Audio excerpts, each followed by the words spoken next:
So today I'm going to be taking a look at the newest release from Astor and Banks. It is their Fortitude model. I got mine in the mint variation, so pretty uncommon color, pretty cool watch, and let's get into it. We have a diameter of 38.5 millimeters, a lug to lug of 46, a height of 12, and a lug width of 20 millimeters. Some other general specifications for this watch, we're going to have the Miyota 9015 beating away in here.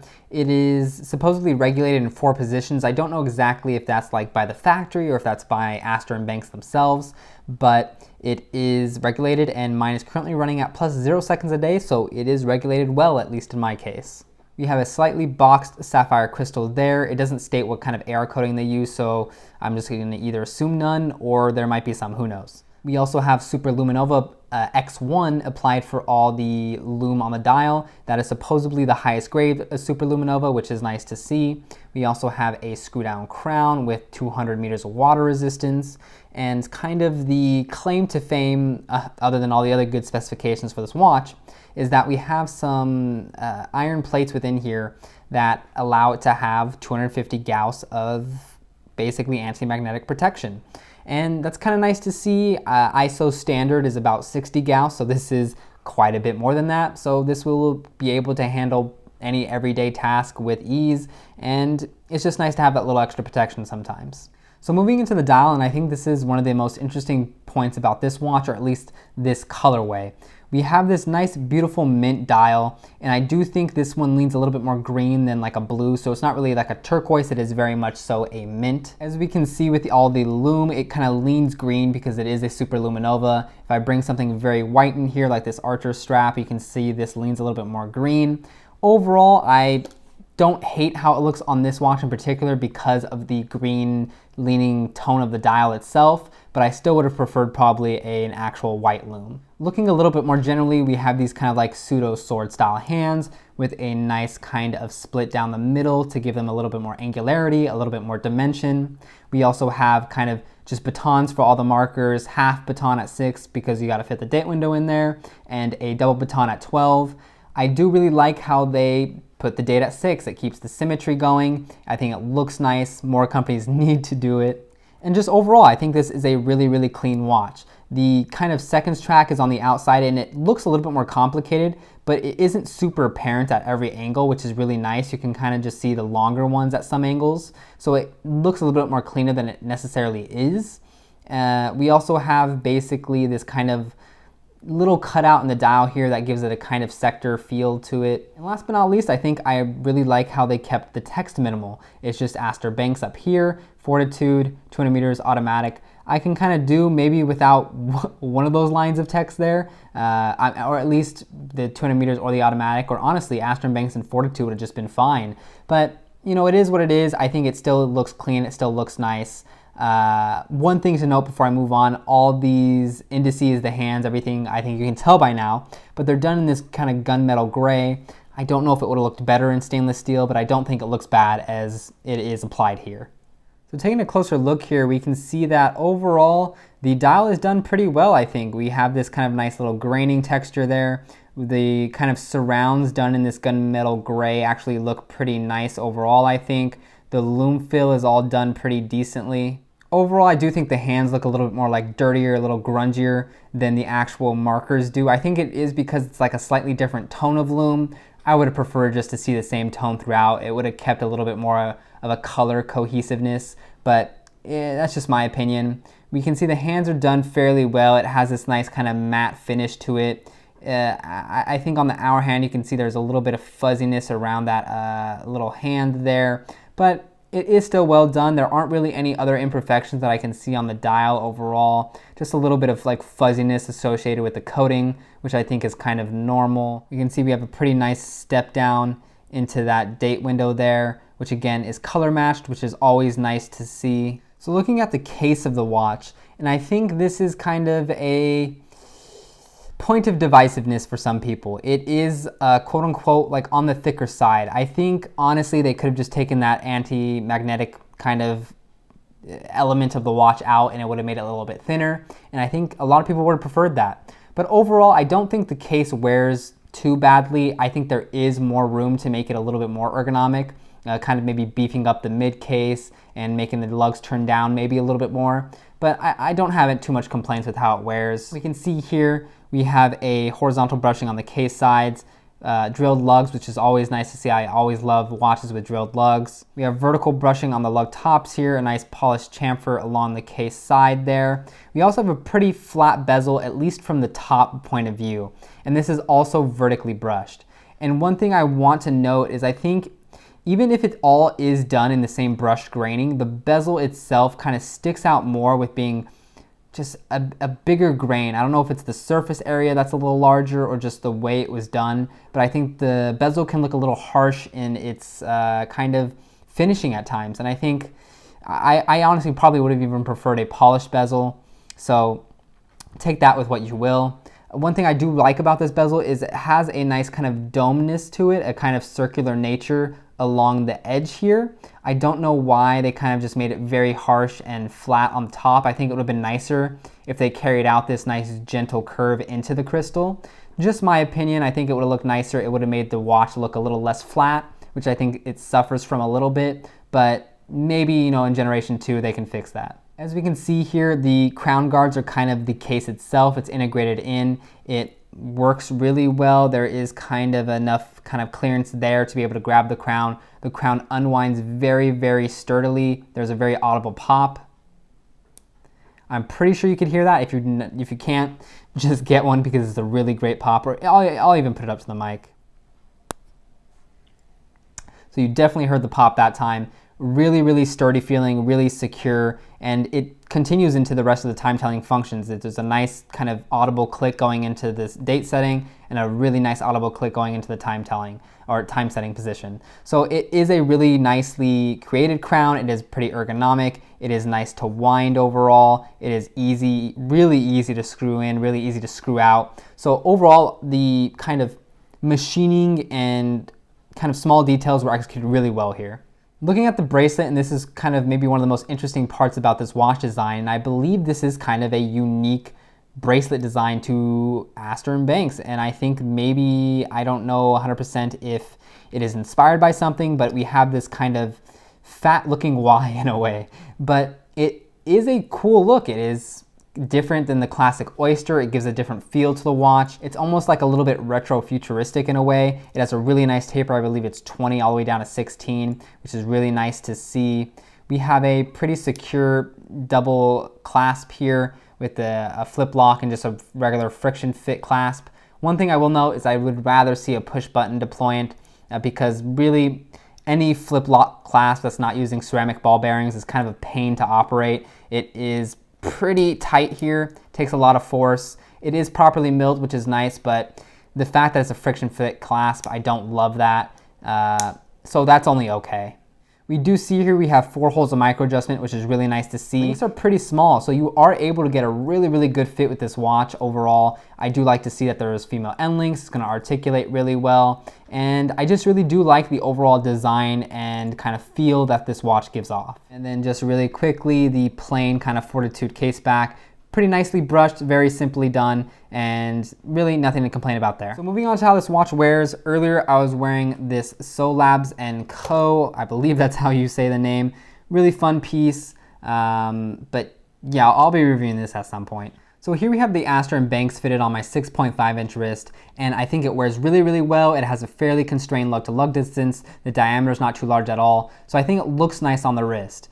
But I think you can kind of tell it is on the thicker side. I think the main kind of culprit about the thickness is the fact that the mid case is kind of high in general, and the fact that the bracelet is connected obviously at the mid case, it makes it kind of have to drape from pretty far up. So I think that being on the bracelet makes it a little bit more noticeable. I don't think it's necessarily a super bad look about the watch, and honestly, after wearing it for like a day or two, you don't really notice the slight thickness that much. I think it just kind of becomes part of the watch, and it's not a deal breaker by any means.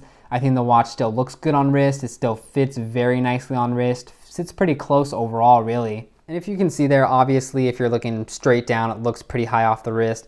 If you get a little bit of flexion in there, it does conform well to the wrist, but overall, there is still a little bit of kind of refinement I think they can do to the mid case and kind of the way the bracelet meets the wrist. I do like how the watch wears. The bracelet is super comfortable. I think it looks nice. The watch as an overall package looks cool.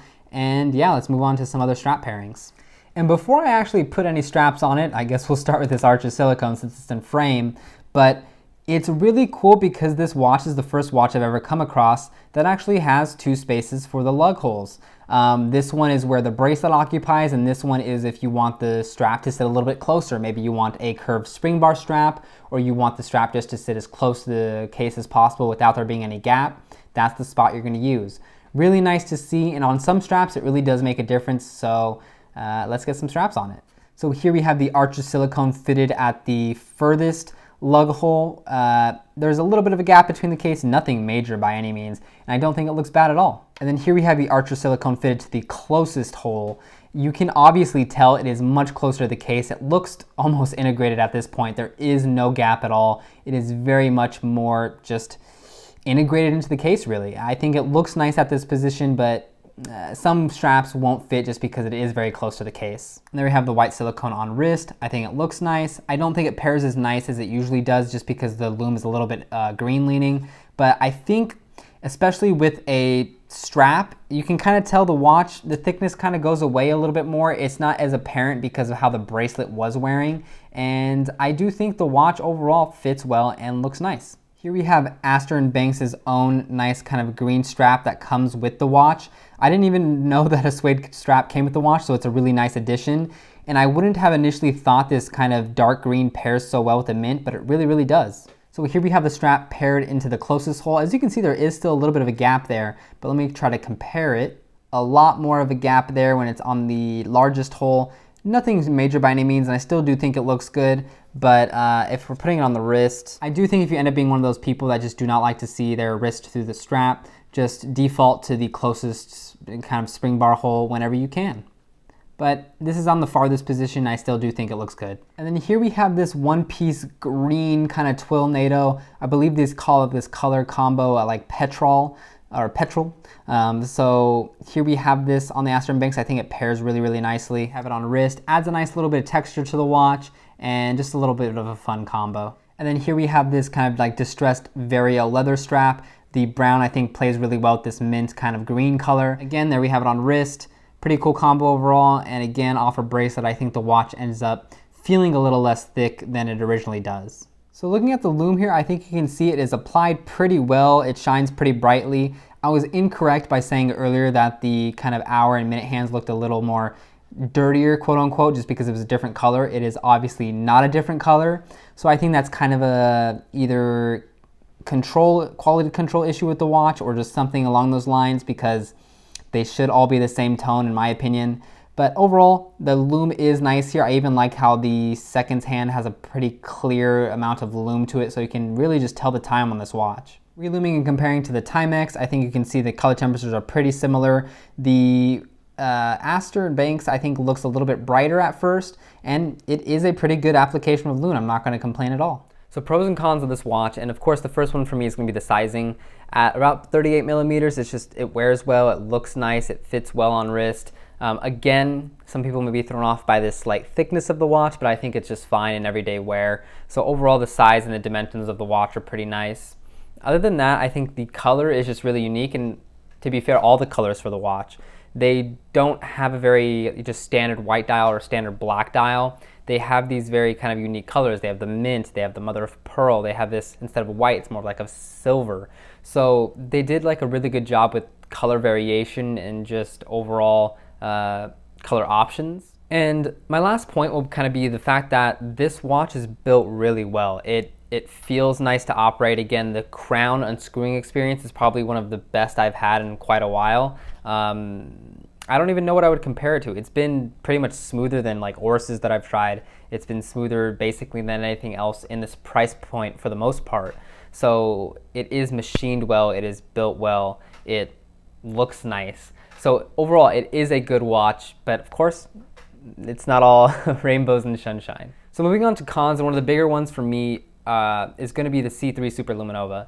And just in the end, I don't like the green tone that C3 has. I don't like the fact that on this model in particular, the hands look a lot different than the markers do, and also the hands are a little bit dirtier. I don't know why that application process got a little messed up there. It might be a QC issue, I don't know. But overall, again, just not a big fan of C3. Now that being said, I do think that the C3 works with this watch in particular just because it does have a green tint towards the entire watch. But even then, I think white would have been a little bit better, added a little bit more contrast, would have paired better with my Archer silicone strap. So it is what it is. My second con is going to be the thickness, and this is, again, things I've heard a lot of people talk about the watch. A lot of people have commented this on any pictures I've posted or anytime Astor and Banks has posted a photo. And it is not a thin watch by any means. And I think they should have made it either thinner or, again, beefed up the mid case, because I don't think the proportions are in the perfect place that they should be right now. It isn't bad by any means, and again, it does end up wearing well on wrist, but I do think they can make it slightly more ergonomic. And very minor con here is I think the bracelet could be built just a tiny bit better. Overall, again, it doesn't have a push button deployment, or it doesn't have ceramic ball bearings, so it just has a friction fit clasp, which is, it's well made, but it's hard to operate. It kind of just hurts your hands over time. The actual kind of deployant lift up has a kind of rough edge to it, so that needs to be machined down a little bit. So there's like small just quality of life improvements that need to be added to the watch to make it not only a better watch, but can be improved on in like a generation 2. Final thoughts on this watch, and honestly, it's a really fun one. I think it offers a really unique thing in that it is a smaller case size. It fits well on wrist. It looks nice. It's something that I don't think a lot of companies are focusing on nowadays. And we are seeing it more in the micro brand community, but it's really nice to see Astor and Banks take this route. They've made, again, dial variations we don't see in the Mint and the Mother of Pearl. And I think all these just kind of combine to make a really, really cool watch, and something that undoubtedly would stand out in the watch box. And I appreciate that, although they've made somewhat of a just general styled, more down-to-earth watch than their previous series, they've still made the bracelet unique. They've still made kind of their own flair in the kind of pseudo-sector dial. So there are still points of interest in this watch that I think are worth considering. Do I think this is the best watch in the world for the money? No, not really. I mean, it's a good watch, but I think if it were my money and I wasn't just in love with the design, I'd probably go for something like a Notice, or I'd go for something like a Visitor.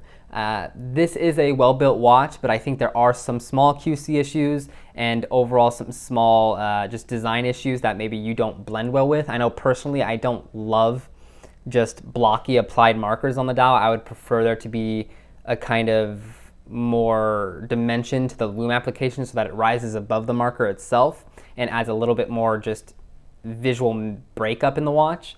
So there are small things that Astor and Banks can do to make this an amazing watch, and we'll see what happens in generation 2. So hope you got something out of the video. Thank you for watching, and I'll see you in another one.